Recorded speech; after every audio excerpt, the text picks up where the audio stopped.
മഴ തോരും മുമ്പേടെ ഇന്നത്തെ എപ്പിസോഡിലേക്ക് എല്ലാവർക്കും സ്വാഗതം. അങ്ങനെ നമ്മുടെ മനു അലീനോട് പരിഭവം പറയുന്നു. പരിഭവമല്ല, നല്ല വിഷമം തന്നെയായി. ഞാൻ എന്താ എന്നോട് പറയാഞ്ഞെന്ന് ചോദിച്ചപ്പോൾ ഞാൻ പറഞ്ഞിട്ടുണ്ടായിരുന്നല്ലോ പോകുന്നുള്ള കാര്യം. പോകുമെന്ന് പറഞ്ഞ് എന്നെ എന്താ വിളിക്കാഞ്ഞെന്ന് ചോദിച്ചതാ. അത് അച്ഛൻ പെട്ടെന്നൊരു യാത്ര പോയപ്പോൾ അങ്ങനെ പെട്ടെന്ന് പോരേണ്ടി വന്നതാ. കുട്ടികളെയും കൊണ്ട് പോകുന്നതാ. ഇനി ഇവരൊക്കെ എനിക്ക് കാണണമെന്നുണ്ടെങ്കിൽ ഇത്തിരി ബുദ്ധിമുട്ടല്ലേ.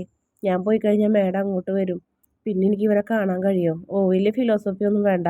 ചന്ദ്രനിലേക്കൊന്നല്ലല്ലോ പോണതെന്ന് പറയും. എന്ന് പറഞ്ഞ് മനു ഫോൺ കട്ട് ചെയ്യും. അപ്പോൾ അലീന ഇങ്ങനെ ആകെ അന്തിച്ച് നിൽക്കും. അതിന് ശേഷം 2 മിനിറ്റ് കഴിയുമ്പോൾ മനു വീണ്ടും വിളിക്കും. ഞാൻ ദേഷ്യപ്പെട്ടാ ഫോൺ വെച്ചത്. തിരിച്ചു വിളിക്കുമെന്ന് വിചാരിച്ചു എന്ന് പറയും. തിരിച്ചു വിളിക്കാൻ എനിക്കൊരു സാവകാശം തന്നെങ്കിലല്ലേ. ഞാൻ ആലോചിക്കായിരുന്നു വേണോ വേണ്ടയോ എന്ന്. ഓ ശരി എന്ന് പറയും. അപ്പോൾ മാഡം അറിഞ്ഞല്ലേ ഞങ്ങളിവിടെ ഉള്ളതെന്ന് പറയും. ആ അറിഞ്ഞു, അച്ഛൻ പറഞ്ഞു എന്ന് പറയും. ശരി, ഞാൻ വീട്ടിൽ വന്നിട്ട് വിളിക്കാൻ മനു കേട്ടാ. എല്ലാം അവിടെ വന്നിട്ട് പറയാം. അവരൊക്കെ എന്തേന്ന് ചോദിക്കും. അവരൊക്കെ ഉറങ്ങാൻ കിടന്നെന്ന് പറയും. രേവതിക്കുട്ടി എന്നെ ഒളിഞ്ഞ് നോക്കി നിൽക്കുന്നുണ്ടെന്ന് പറയും. എല്ലാവരോടും എൻ്റെ അന്വേഷണം പറയും. പ്രത്യേകിച്ച് രേവതിക്കുട്ടിയോടെന്ന് പറയും. ആ രേവതിക്കുട്ടി ഇതേ നിന്നോട് മനുവേണ്ട ഹായ്. അപ്പോൾ തിരിച്ചും പറയാൻ പറയും. അങ്ങനെ അതും പറയും. അതിന് ശേഷം ഒരു ഫോൺ വയ്ക്കും. വീട്ടിൽ വരുമ്പോൾ വിളിക്കാമെന്ന് പറയും. ആ നോക്കാം വിളിക്കുമെന്ന് എന്ന് പറഞ്ഞ് മനു ഫോൺ വയ്ക്കും. അതിന് ശേഷം രേവതിക്കുട്ടി എന്ന് പറയും. എന്താണെന്ന് ചോദിക്കും. പറയാണ്ട് പോകുന്നതിൻ്റെ പരിഭവമാണെന്ന് പറയും. ഓ അങ്ങനെ എന്നൊക്കെ പറഞ്ഞ് കളിയാക്കും. അതിനുശേഷം വാ നമുക്ക് കിടക്കാം, എന്തെല്ലാം കാര്യങ്ങൾ നാളത്തെ പ്ലാൻ ചെയ്യാണ്ടെന്ന് പറയും. അല്ല ഞാനേ അച്ഛനെയും കൂടെ ഒന്ന് വിളിക്കട്ടെ എന്ന് പറയും. അങ്ങനെ അച്ഛനെയും വിളിക്കും. അച്ഛാ ഞങ്ങളിവിടെ എത്തി. അച്ഛൻ പോയ കാര്യം നടന്നെന്ന് ചോദിച്ചപ്പോൾ നടന്നുകൊണ്ടിരിക്കുന്നു മോളെ എന്ന് പറയും. നിങ്ങൾ അവിടെ എന്തെടുക്കണമെന്ന് ചോദിക്കും. അവരെല്ലാവരും കിടന്നു, ഞങ്ങളും കിടക്കാൻ പോകണമെന്ന് പറയും. അതെ അവരെ ബുദ്ധിമുട്ടിപ്പിക്കരുതിട്ടാന്ന് പറയും. ഇല്ല അച്ഛാ, അവർക്കൊരു ബുദ്ധിമുട്ടൊന്നുമില്ല, അച്ഛൻ ടെൻഷൻ അടിക്കണ്ടെന്ന് പറയും. ആ എന്നാൽ ശരി എന്ന് പറഞ്ഞ് ഗുഡ് നൈറ്റ് പറഞ്ഞ് വയ്ക്കും. അതിനുശേഷം പിന്നെ പിറ്റേ ദിവസം രാവിലെ മനു ആർക്കാണ്ട് ഫോൺ ചെയ്തുകൊണ്ടിരിക്കുന്നത്. ആ സമയത്ത് രഞ്ജു ഹോസ്റ്റലിൽ നിന്ന് വരുന്നുണ്ട്. പഴയതുപോലെ തന്നെ പാണ്ടക്കെട്ടൊക്കെ ആയിട്ട് വരുന്നത്. മനു വിളിക്കാൻ ചെല്ലാത്തതുകൊണ്ട് ഓട്ടോയിലാണ് വന്നത്. അപ്പോൾ ഓട്ടോ കൂലി മനുവിനോട് കൊടുക്കാൻ പറഞ്ഞ് അകത്തേക്ക് കയറിപ്പോവും. അപ്പോൾ വന്ന വഴിക്കാനെ കമല ചോദ്യം ചെയ്യും. ഇന്നലെ ശനിയാഴ്ച അല്ലായിരുന്നു, നീ എന്ത് ഇന്നലെ വരാഞ്ഞെന്ന് ചോദിക്കുമ്പോൾ ഇന്നലെ വരാൻ പറ്റില്ല, ഇന്നലെ എൻ്റെ കൂട്ടുകാരിയുടെ ബർത്ത്ഡേ പാർട്ടി ആയിരുന്നു, ഒരു റിസോർട്ടിലായിരുന്നു എന്ന് പറയും. റിസോർട്ടിലോ? എന്നിട്ട് ബീറും വൈനൊക്കെ കുടിച്ചോന്ന് ചോദിക്കും. വൈൻ കുടിച്ചില്ല, ഞാൻ ബീർ കുടിച്ചെന്ന് പറയും. നീയോ? പിന്നെ ആരൊക്കെ ഉണ്ടായിരുന്നു ചോദിക്കും. 10-25 പെൺപിള്ളേരുണ്ടായിരുന്നു, പിന്നെ അവളും ഉണ്ടായിരുന്നു എന്ന് പറയും. അപ്പോൾ ആൺപിള്ളേരോ? അവർ 10-30 പേരുണ്ടായിരുന്നു പറയും. അപ്പോൾ നിങ്ങളെല്ലാവരും കൂടെ കുടിച്ച് കൂത്താടി അങ്ങനെയാണ് ഇങ്ങനെയെന്നൊക്കെ പറഞ്ഞ് ഒരുപാട് വർത്താനം പറയും. അമ്മ ഇതിന് ഈ ആവശ്യമില്ലാണ്ട് കാട് കയറുന്നു, അവിടെ ഉള്ളവരൊന്നും തെണ്ടികളൊന്നും അല്ല എന്ന് പറയും. തെണ്ടിപ്പിള്ളേരെ പോലെ നടന്നു എന്ന് പറഞ്ഞപ്പോഴാണ് അങ്ങനെ പറഞ്ഞത്. അതെ, ഞങ്ങളെല്ലാവരും തെണ്ടിപ്പിള്ളേർ തന്നെയാണ്. രാത്രി എല്ലാവരും ഞങ്ങൾ 125 പേരുണ്ടായിരുന്നു. അവൾ അച്ഛനും അമ്മയും സഹോദരങ്ങളും ബന്ധുക്കളടക്കം എല്ലാവരും തെണ്ടികളാണ്. എന്നിട്ട് നേരം വെളുത്തപ്പോൾ പിച്ച ചട്ടി എടുത്ത് വീണ്ടും തണ്ടാൻ വന്നെന്നൊക്കെ പറഞ്ഞ് ഭയങ്കര ബഹളം. അപ്പോൾ ശിവൻ അങ്ങോട്ട് വരും. എന്താ എന്താ ഇവിടെ ബഹളം? പുന്നാര മോളെ ഇന്നലെ ഹോസ്റ്റലിൽ നിന്ന് ഇറങ്ങിയാണ്, എന്നിട്ട് ഇന്നാണ് വരുന്നത് എന്ന് പറയും.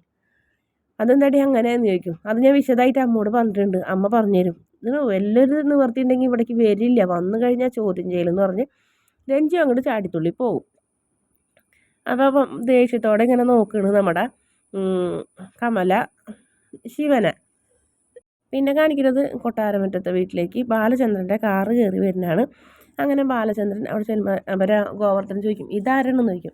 ഇത് നമ്മൾ കാണാൻ നേരത്തെ കണ്ടില്ല, അതിനേക്കാൾ ഇത്തിരി കൂടെ കൂടിയൊരേനാണെന്ന് പറയും. അതിനെക്കുറിച്ച് അന്വേഷിക്കാൻ വന്നാണെന്ന് പറയും. അന്വേഷിക്കാനല്ല, കാണാൻ വേണ്ടി വന്നത് തന്നെയെന്ന് പറയും. അതാരാന്ന് പറയും. അതൊക്കെ പറയാം, താൻ തൽക്കാലം കാറിലിരുന്നാൽ മതി എന്ന് പറയും. അങ്ങനെ അവിടെ ചെല്ലും. അപ്പോൾ ഔദച്ചായൻ അവിടെ ഉണ്ടാവും. അങ്ങനെ പറയും, നാൻസമ്മോ എന്ന് പറഞ്ഞ് വിളിക്കും. അപ്പോൾ എന്താ ചായന്ന് ചോദിക്കും. ഈ ചായ എന്ന് വിളിക്കും. എന്താ ചായ എന്ന് പറയുന്നത്, ഒരു കാറ് വന്നു നിന്നിട്ട് എന്നറിയും. റോബിച്ചനെ കാണാൻ ആരെങ്കിലും റോബിച്ചനെ കാണാൻ ആരും വരുന്നു പറഞ്ഞിട്ടില്ലല്ലോ എന്ന് പറയും. അപ്പോഴത്തേനും ബാലേന്ദ്രൻ കോണിമ്പലടിക്കും. നാൻസി എന്ന് പാലർക്കും ആരാന്ന് ചോദിക്കും.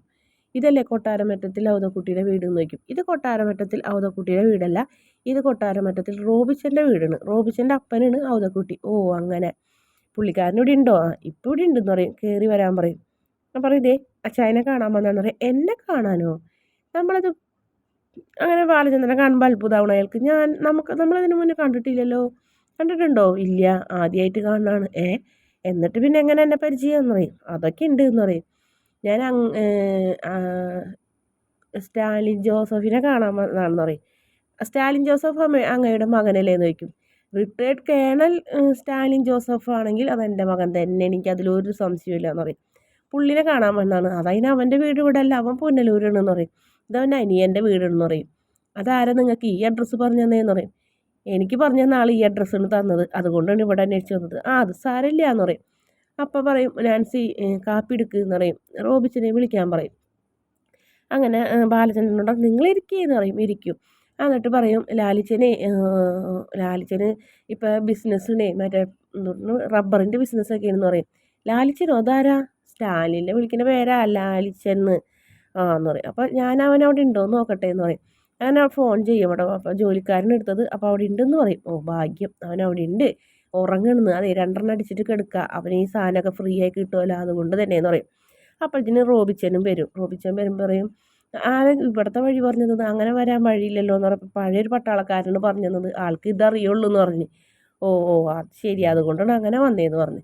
അങ്ങനെ അവർ സംസാരിക്കും. നാൻസി ചായ കൊണ്ടുവരും. അപ്പോൾ ചായ കൊടുത്തു അവർ കുടിക്കിന്. അപ്പോൾ ഒരു ചായ പുറത്ത് ആരാണ് ഡ്രൈവറാണോ എന്ന് വെച്ചപ്പോൾ അല്ല എൻ്റെ അളിയനെന്ന് പറഞ്ഞപ്പോൾ അതെന്താ അളിയൻ അവിടെ ഇരുത്തിയേക്കണേ? അളിയനെ കൊണ്ട് കൊടുക്കും മോളെ ചായ എന്ന് പറയും ആൾക്ക്.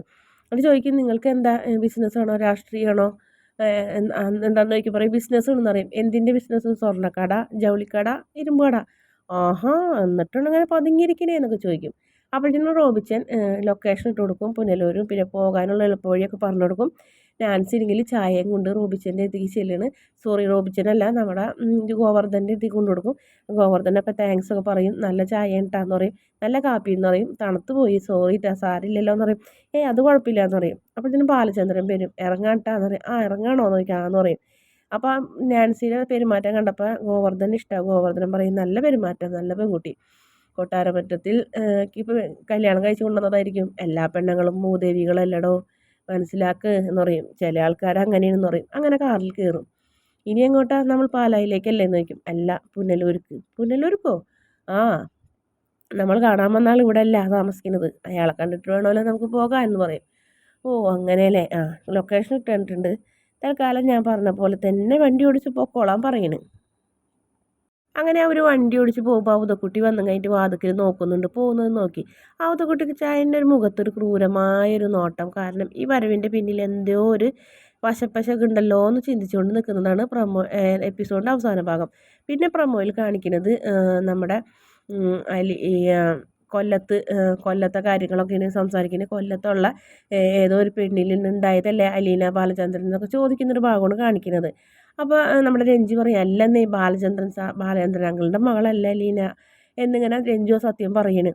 അപ്പോൾ ശിവേട്ടൻ്റെ അടുത്തേക്ക് ഓടി ചെല്ലുണ് വൈജയന്തി. ബാലചന്ദ്രൻ്റെ മകളല്ലല്ലേ അലീന എന്ന് ചോദിക്കും. പറയും അല്ല, പിന്നെ എന്തുകൊണ്ടാണ് അവളുടെ അടുത്ത് തലയിലേറ്റി വെച്ച് അവിടെ നിർത്തിയത്? അതെനിക്ക് അറിയണം എന്ന് പറയും. ബാലചന്ദ്രൻ്റെ മനസ്സിൽ ചെറിയ നല്ല നല്ല ഉദ്ദേശങ്ങളുണ്ടായിരുന്നു, അതുകൊണ്ട് ഞാനും മനുവും അത് സപ്പോർട്ട് ചെയ്ത് മറ്റാരോടും പറഞ്ഞില്ല, അത്രേ ഉള്ളൂ. ഓ മനുവിനും അറിയാലേ എല്ലാ രഹസ്യങ്ങളും എന്ന് പറഞ്ഞ് മനുവിൻ്റെ അടുത്തേക്ക് ചാടിത്തുള്ളി പോകണു വൈജയന്തി. അതിനുശേഷം പിന്നെ കാണിക്കുന്നത് രോഹിത്തിനെ. രോഹിത്തും നമ്മുടെ രേവതി കുട്ടിയും കൂടെ ഉള്ള ചെറിയൊരു പ്രണയ സീനാണ്. അപ്പോൾ പറയണേ ഞാൻ ആദ്യം വിചാരിച്ചേ നിങ്ങൾ ഭയങ്കര ഒരു ക്രൂരനാണെന്ന്. ഇപ്പം കണ്ടപ്പോൾ അപ്പം ഇപ്പം എന്ത് തോന്നിയെന്ന് ചോദിക്കും. വലിയ കുഴപ്പമില്ല എന്ന് പറഞ്ഞ് രണ്ടുപേരും കൂടെ ഒന്ന് ചെറുതായിട്ടൊന്ന് പുഞ്ചിരിക്കുന്ന ഒരു ഭാഗമാണ് പ്രൊമോയിൽ കാണിക്കുന്നത്. എന്തായാലും നമ്മുടെ രേവതി കുട്ടിയുടെയും നമ്മുടെ അതുപോലെ രോഹിത്തിൻ്റെയൊക്കെ പ്രണയ സീനുകളൊക്കെ അടുത്ത് വരുന്നുണ്ട്. വീഡിയോ ഇഷ്ടപ്പെട്ടാൽ ചാനൽ ഒന്ന് സബ്സ്ക്രൈബ് ചെയ്ത് സപ്പോർട്ട് ചെയ്യണേ.